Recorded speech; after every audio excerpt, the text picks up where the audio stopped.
Saúdo mais uma vez os irmãos com a paz do Senhor. Que tarde maravilhosa! Aleluia! Nós estamos diante de um banquete espiritual. Aleluia! Onde o próprio Jesus, Ele colocou a mesa, alimento, a maná nesta tarde, a provisão nesta tarde. Aleluia! E nós já estamos sentindo a alegria da presença do bom mestre conosco. Eu gostaria de aproveitar este momento para agradecer a Deus, agradecer pela salvação, pela esperança do céu, pela oportunidade, pelo fôlego de vida, pela saúde e pela oportunidade de estar aqui cooperando. É de muita alegria, só o Senhor sabe. E nossa gratidão também o nosso pastor, sou o pastor presidente, pastor Ailton José Alves, a nossa querida irmã Judite. Nossa gratidão, nossa palavra de agradecimento pela oportunidade e dizer que sempre estamos orando pela vida, os servos do Senhor Jesus. Também quero mandar uma mensagem, uma saudação especial para o meu esposo, o presbítero Genilson Luiz, para o meu filho Genilson Júnior, para todos os irmãos que fazem parte, que cooperam naquela obra do coral e orquestra Doce Harmonia, a cada componente, a cada músico, a cada maestro auxiliar. Deus abençoe. Amém? E também um carinho especial para a minha família, o evangelista Daniel Marques, que está ali na cidade de Inajá, cooperando com o nosso pastor. A minha querida mãe, Esther Marques, vai meu abraço carinhoso. Aos meus avós, o pastor Severino Manuel Lopes, que ele com certeza está acompanhando a programação, a minha avó Marina, a minha irmã, a todos, Nosso querido abraço carinhoso. Amém? Mas agora convido a todos a se colocarem de pé. Você que nos acompanha, que pode ter acesso a um exemplar da Palavra do Senhor, te convido também para neste momento participar conosco, abrindo a vossa Bíblia aí no livro de Jeremias, capítulo 18, e vamos fazer uma leitura a partir do verso 1 ao verso 6, ao versículo 6. Amém? A palavra do Senhor que diz assim: a palavra do Senhor que veio a Jeremias dizendo: levanta-te e desce à casa do oleiro, e lá te farei ouvir as minhas palavras. E desci à casa do oleiro, e eis que ele estava fazendo a sua obra sobre as rodas. Como o vaso que ele fazia de barro se quebrou na mão do oleiro, tornou a fazer dele outro vaso, conforme o que pareceu bem aos seus olhos fazer. Então veio a minha palavra do Senhor dizendo: não poderei eu fazer de vós como fez este oleiro, ó casa de Israel. Diz o Senhor: eis que como barro na mão do oleiro, assim sois vós na minha mão, ó casa de Israel. Amém? Quem está de pé pode se assentar. Esta foi a boa palavra que o Senhor colocou em meu coração para compartilharmos nesta tarde.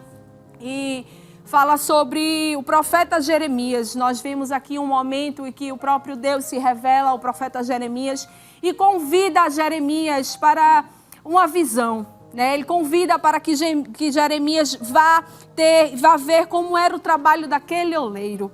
E se nós pararmos para estudar, para pensarmos quem era Jeremias.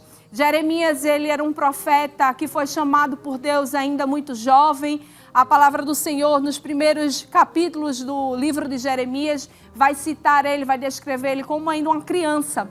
Muito jovem, Jeremias foi levantado. E o chamado de Deus sobre a vida de Jeremias foi para que ele pudesse ser boca de Deus em um dos momentos mais críticos de Judá.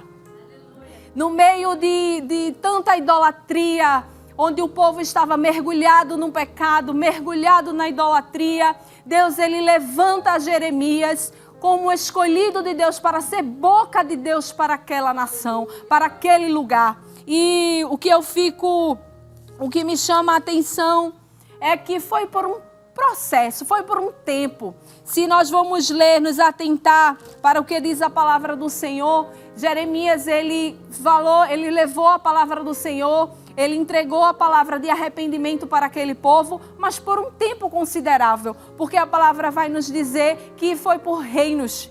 Saiu o rei, passou Joaquim, passou um, passou outro. E ele estava ali firme e forte, entregando a palavra do Senhor. E eu comecei a pensar na situação daquele profeta, que não era fácil, irmãos. Querida, querido, não era fácil, porque a palavra do Senhor nos diz que a palavra que Jeremias tinha em sua boca para dizer àquele povo era uma palavra rejeitada.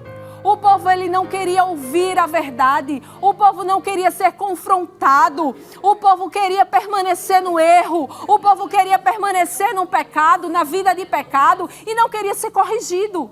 Não queria ser chamado a atenção, vamos colocar nas nossas expressões dos dias de hoje para melhor entendimento. O povo não queria. Mas, mesmo assim, o profeta do Senhor tinha compromisso com aquele que tinha lhe chamado. E mesmo assim ele fazia o que o Senhor tinha mandado, ele entregava a palavra.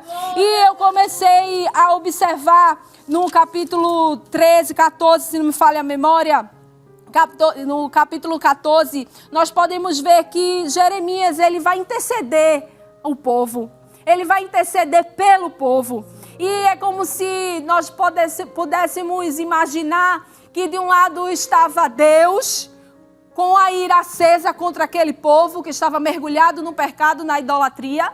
Jeremias no meio e do outro lado o povo. Vamos fazer esse comparativo, montar esse cenário para entendermos melhor o que o Senhor quer tratar conosco nesta tarde. E Jeremias estava ali no meio. Jeremias queria interceder a Deus pelo povo, mas Jeremias também estava trazendo a palavra de Deus para aquele povo, dizendo: olhe, você precisa se arrepender, porque senão o furor de Deus vai vir sobre nós, porque senão haverá destruição, haverá o castigo de Deus sobre o povo. E ele estava ali, vamos dizer que no meio do fogo cruzado, tentando interceder pelo povo de um lado, e também, ao mesmo tempo, entregando a palavra dura que o Senhor tinha mandado ele entregar, sem se acovardar. Aleluia! Até o momento, eu acredito que Deus diz assim: vem cá, Jeremias, vem cá, deixa eu te falar, Jeremias. Aleluia! E nós chegamos ao que lemos no capítulo 18, que diz assim: olha, Jeremias, esse povo é de coração duro. Olha, Jeremias, não estão querendo atentar para o que tu estás falando. Gente, Jeremias, profeta de Deus, ele foi jogado no calabouço. A palavra do Senhor vai nos dizer que Jeremias, ele escreveu um rolo, que Deus tinha entregado um rolo para ele. Ele escreveu tudo e mandou para o rei. Sabe o que o rei fez quando recebeu esse rolo? Rasgou. A palavra do Senhor vai dizer que o rei passou o canivete, não esperou nem terminar. Leu o rolo todo, passou o canivete, rasgou o rolo, não quis nem saber, deu desprezo para o que Deus estava falando com ele. Oh, coisa terrível é quando o homem despreza a palavra de Deus. Aleluia! E me vem à memória agora o que está escrito em Hebreus capítulo 10, versículo 31. Dura coisa é para o homem que cai na mão do Deus vivo. Oh, aleluia! Nós servimos a um Deus que ele é longânimo. A sua misericórdia nos alcança todos os dias. Mas ele também é um Deus justo. E a sua justiça no tempo certo se levanta. E Deus estava dizendo: olha, Jeremias, vê só como é o trabalhar desse oleiro. Aleluia! Olha, Jeremias, como é o trabalhar do oleiro. Agora eu te pergunto, Jeremias, não posso eu fazer isso com a casa de Israel? Aleluia! Não posso eu trazer a casa de Israel como sendo o vaso na minha mão? E neste momento eu sinto a graça de Deus para te dizer: eu não sei qual é a casa de Judá que você, enquanto boca de Deus, tem falado sobre a mensagem de arrependimento. Eu não sei qual é a circunstância, qual é o ambiente ou qual é a pessoa, o indivíduo em que você, onde Deus está usando a tua boca para alertar sobre o perigo de permanecer no pecado. Aleluia! Mas Deus nessa tarde está dizendo: não posso eu, aleluia, fazer como o oleiro. Aleluia! Não posso eu pegar este vaso e levar à casa do oleiro. Aleluia! Glória!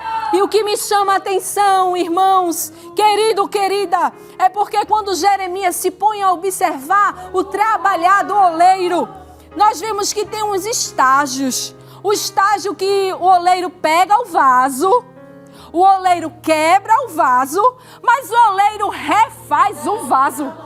Aleluia! Nesta tarde nós cantamos. Quando nós cantamos, nós estamos afirmando essas palavras sobre nossas vidas. E nós cantamos aqui afirmando que o nosso Deus, Ele não é Deus de obras incompletas. Deus, Ele faz a obra completa. Enquanto donas de casa, você vai poder me entender que quando quebra um vaso ou algum artigo de decoração da nossa casa, nem sempre nós temos o trabalho de ir lá juntar os cacos e colar os cacos. Não, muitas vezes nós não nos damos esse trabalho. Nós fazemos o quê? Nós varremos, juntamos os cacos e jogamos fora. Mas com Jesus é diferente.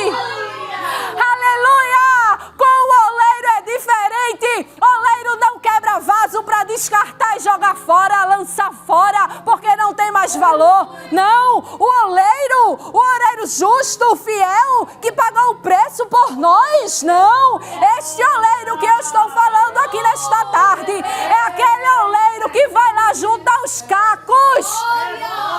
Aleluia! E ele faz de novo e não deixa emenda, não deixa rachadura, não deixa brecha, não deixa. Ele faz a obra completa e quando você vê, é um vaso novo.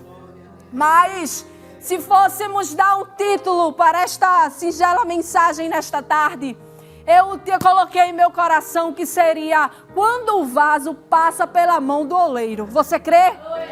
Aleluia! Quando o vaso passa pela mão do oleiro, ele não é mais o mesmo. Aleluia! E quando nós pensamos na matéria-prima de um vaso, nós pensamos logo no barro. E a própria palavra do Senhor se refere a nós como barro. Nós somos pó, nós somos barro. Mas há diferentes estados do barro, me entenda. Tem barro que está mais fresco, mais novinho, que está mais fácil de se malear, né? Está mais fácil de se moldar, de se trabalhar com ele. Mas tem outros barros, outras argilas que estão ressecadas, que estão duras. Sabe o que isso significa? Que tem vaso, tem gente, querido, querida, que é mais quebrantada aos pés do Senhor. Quando o oleiro convida a casa do oleiro, quem sabe quando o oleiro coloca a mão, aquele vaso já vai se desmanchando. Porque a argila está fresca, está nova, né? Tem a consciência que está sendo quebrada na mão do oleiro. Mas tem outras argilas, outros barros, que o coração é duro. Aleluia! E quando eu me coloquei a pensar sobre esse comparativo ao diferente tipo de obra-prima, me veio ao coração a pensar sobre Jacó e Saulo. Será que você está entendendo? Jacó, ele saiu da terra do seu pai como enganador, como mentiroso. A pessoa, quando se passa para mentir, enganar o próprio pai, gente, ele engana e mente para qualquer um. Ele saiu da terra como mentiroso, como enganador. Ele traiu o próprio pai. Ele traiu o próprio irmão. Ele roubou a bênção do irmão. A sua mãe, embora que ele foi induzido pela mãe, quando Rebeca chega e diz assim: olha, eu ouvi que teu pai vai abençoar teu irmão. Corre lá, vai no campo, caça, traz o cordeiro, eu vou fazer o guisado, você entra no lugar do seu irmão. Seu pai já está velhinho, já está com a visão baixa, ele não vai nem notar. Mas Jacó ali, ele diz assim: mãe, mas o meu irmão tem pelagem, ele é peludo. O meu pai certamente vai apalpar ele e vai ver que não é ele. E meu pai vai me ter como enganador. Ali, gente, há um fio de esperança. Eu vi, quando eu li essa passagem, eu me alegrei, eu vi um fio de esperança. Ali no intuito, no fundo, ele tinha consciência que era errado. Ele tinha consciência que o que ele estava fazendo não era agradável aos olhos de Deus. Mas a mãe disse: não, meu filho, vá, que a maldição caia em cima de mim e a bênção seja acima de você. Ele foi induzido ao erro. Aleluia! Mas mesmo assim, Deus permitiu ele sair da casa do seu pai, das terras do seu pai, e ir pelo caminho. E mais na frente, na história, nós vamos ver que ele se depara com Labão. E sabe o que é interessante? Deus permitiu ele experimentar da mesma dor que ele causou. Da mesma forma que ele enganou e mentiu seu pai, da mesma forma ele experimentou do engano e da mentira que Labão fez com ele. Porque ele, quando viu Raquel, ele se apaixonou por Raquel. Aí o que Labão fez? Olha, trabalha para mim 7 anos que tu vai casar com ela. Ele trabalhou, se esforçou durante 7 anos.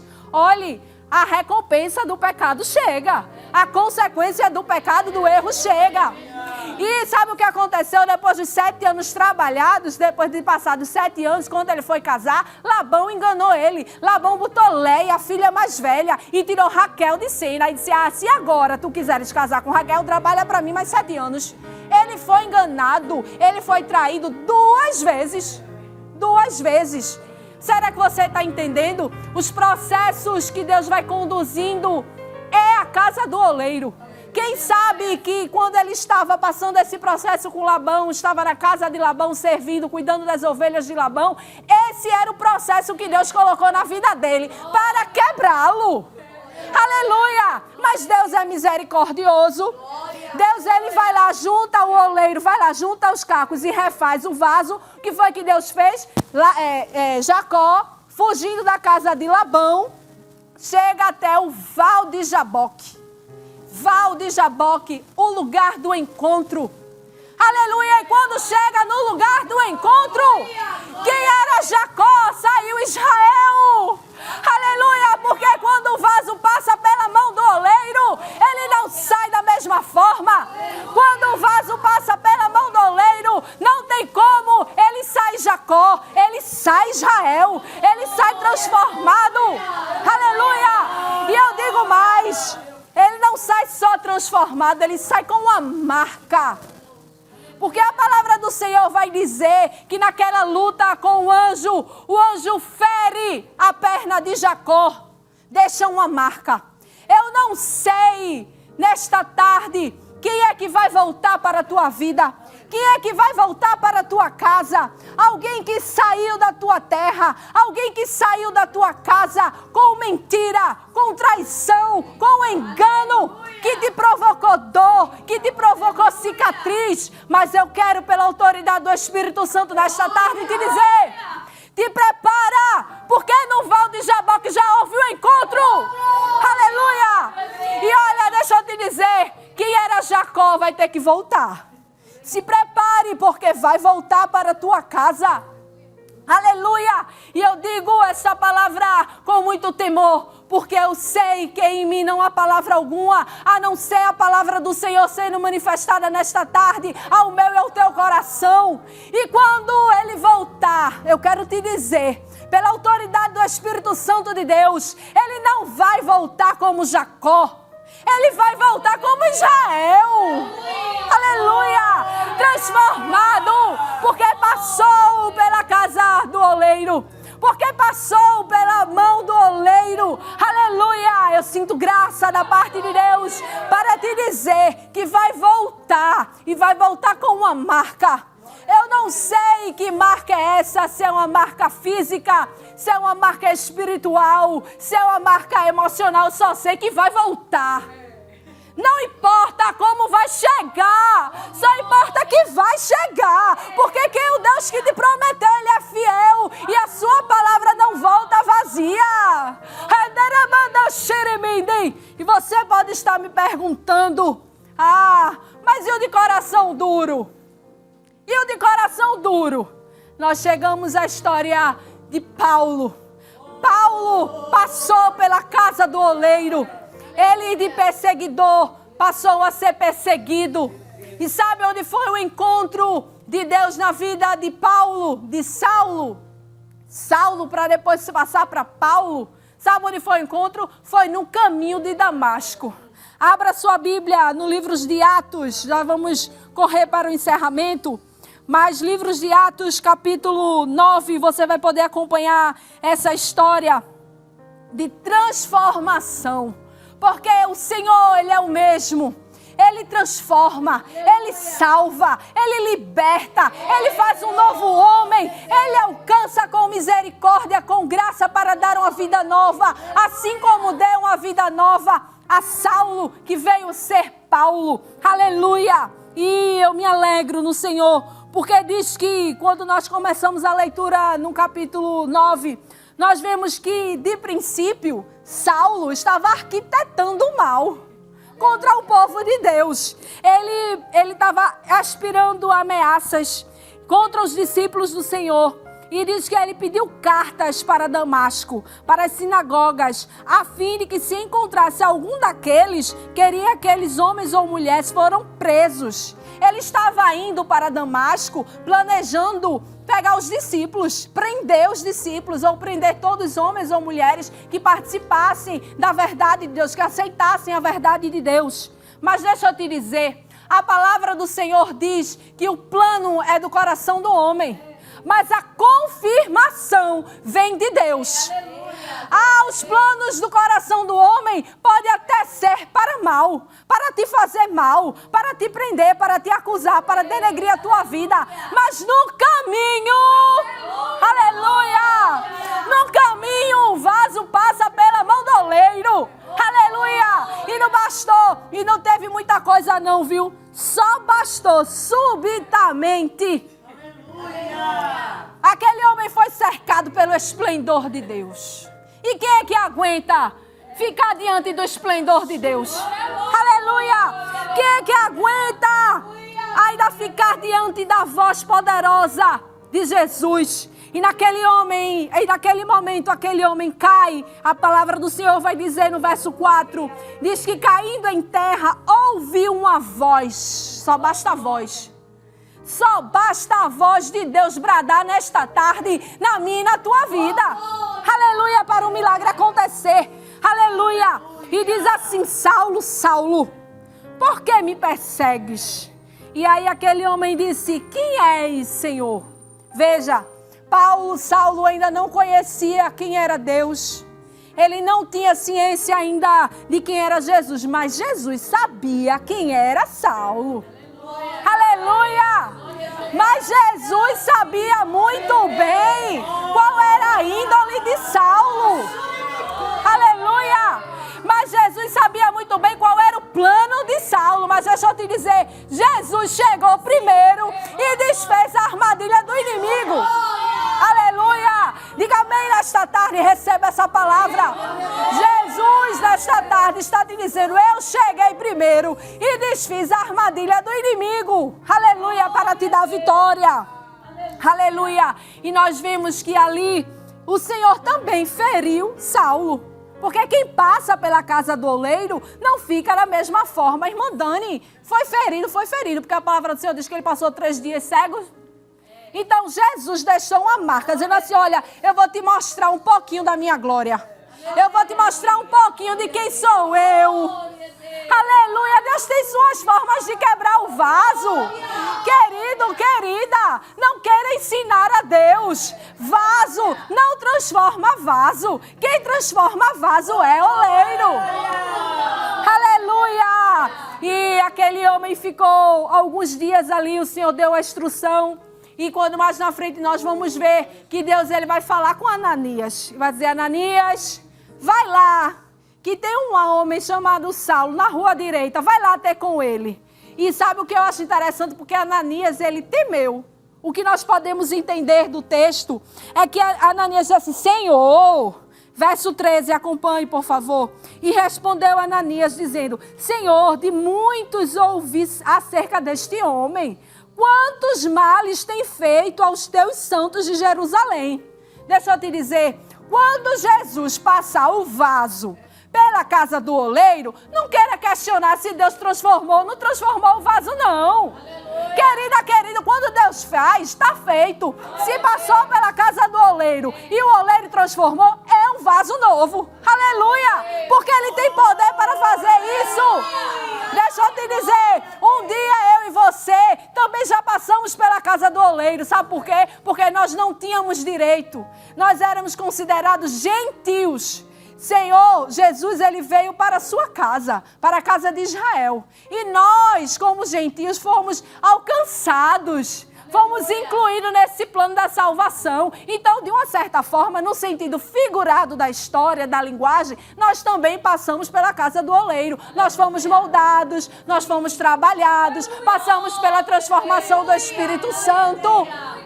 Aleluia! Se hoje eu e você somos considerados vasos na mão do Senhor, que frutifica, que glorifica, isso não é para a glória minha e sua, é para a glória de Deus.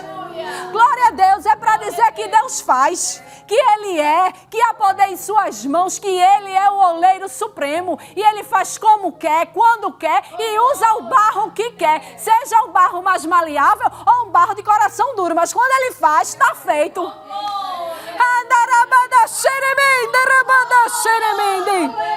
Aleluia! E olha só a resposta que o Senhor deu a Ananias e disse: vai, porque este é para mim um vaso escolhido.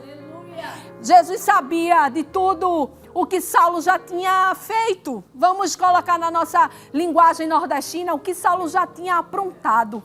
E mesmo assim, Deus não descartou aquela vida. Se o próprio Deus não descarta o vaso, quem somos nós para querer questionar? Quem?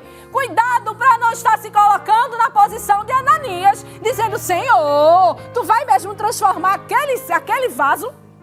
Olha, aquele vaso já aprontou muitas, viu? Mas deixa eu te dizer, você é chamado para ser vaso. Você não foi chamado para ser oleiro. Não queira questionar o trabalhar das mãos do oleiro. Quando o oleiro escolhe e diz assim: esse é escolhido para mim, vou eu trabalhar, vou eu amassar, vou eu quebrar e refazer. Não queira questionar, se colocar entre Deus e o vaso. Você vai pagar preço. Essa posição não é sua. Sua posição é de vaso, não é posição de oleiro. Mas em contratempo, mais na frente, nós vamos ver que Paulo, já transformado, já passou pela casa do oleiro, ficou alguns dias ali em Damasco, convivendo com os discípulos. E chegou o momento dele voltar para Jerusalém. E quando ele voltou, os discípulos estavam meio desconfiados. Mas será mesmo que esse homem passou pela transformação? Será mesmo que é um novo vaso?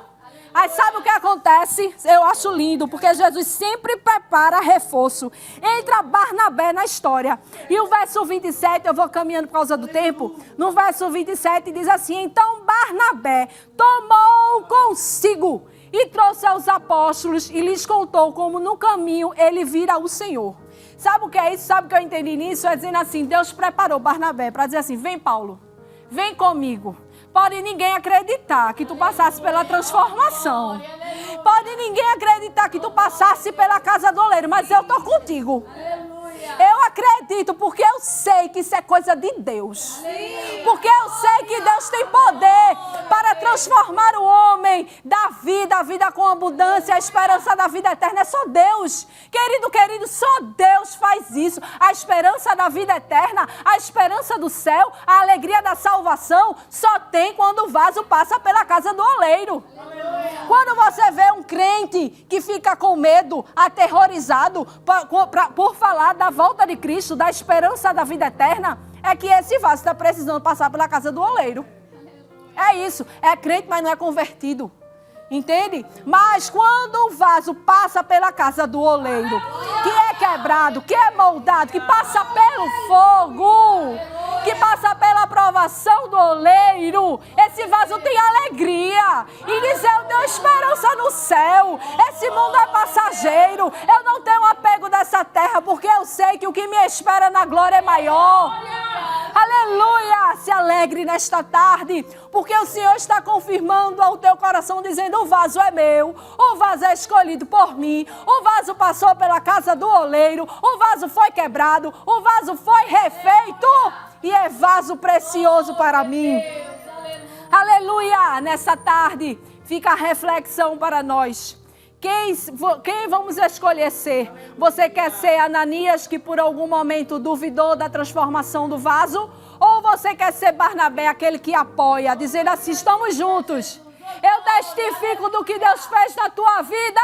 Aleluia! E para concluir, eu quero encerrar te dizendo: prepara-te, porque o Jacó vai voltar a Israel. Prepara-te, aleluia, porque o Saulo vai voltar Paulo. Aleluia, porque o vaso que um dia esteve em cacos foi refeito. E foi refeito para a glória de Deus. Aleluia, amém.